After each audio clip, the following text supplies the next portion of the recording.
If you want to know what happens after you submit your claim under the First Nations Child and Family Services and Jordan's Principle Settlement, this video is for you. When you are completing your claim form, make sure you have completed everything so the administrator can review it without delays. This includes making sure copies of supporting documents, like your personal identification, are included and are easy to read, and that all sections of the claim forms are completed and the form is signed. Once all this is done, you can submit your claim through the online portal, email, fax, or mail. The administrator will review your claim, and if anything is missing, they will contact you. This is why it's important to call the administrator right away if your contact information or mailing address changes.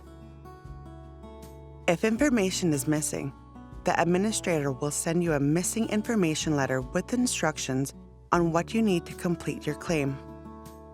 Review the letter carefully and send the information back by the date requested. If you need help understanding the missing information request, connect with a claims helper. They can walk you through the process and timelines.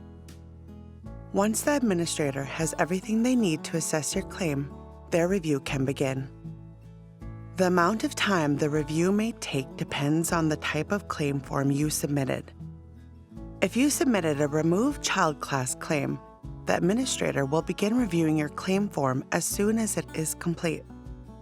This is why it's important to make sure you filled out every part of the claim form and provided copies of all the required documents. Claimants whose eligibility can be confirmed through the Indigenous Services Canada database may receive an eligibility decision within 6 months. The administrator will review and assess some claims after what is called the ultimate claims deadline. This applies if you submit a claim as a removed child family class member or on behalf of a removed child who passed away with no grant of authority in place. The ultimate claims deadline is the date after the 3-year claims period and 1-year extension period have ended. This date is different depending on your age. For anyone who was an adult when the claims period opened, this date is March 10th, 2029. If you are not sure of your deadline, contact the administrator and they will help you confirm. The reason for this 4-year wait is that sometimes several people might submit a claim connected to the same child. For example, some children have multiple caregivers, and more than 2 might submit a claim associated with the same child. The administrator must wait until the time to submit a claim expires before assessing which caregiving parents or caregiving grandparents may be eligible for compensation in relation to the child. Another example is if multiple living heirs submit a claim on behalf of a claimant who passed away. This time is needed so that everyone who wants to make a claim has a chance before decisions are made. Once the administrator has completed their review, they will send you a letter with a decision about your claim, whether it's been approved, denied, or if the assessment of your claim was inconclusive. If your claim is approved, you will receive an approval of eligibility letter, along with options on how to get paid by check or direct deposit. You have 60 days from the date of your approval of eligibility letter to let the administrator know how you would like to receive your compensation money. Information and resources to help you make decisions about your compensation are available at fnchildclaims.ca/financial-information. If you do not respond within 60 days, a check will be mailed to you at the address you included on your claim form. If your mailing address changes, be sure to call the administrator to update it. If the assessment of your claim was inconclusive, the administrator will let you know what the next steps are.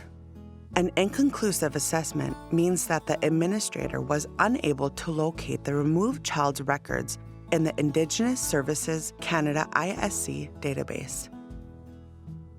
This confidential database includes details of removals and placements funded by ISC.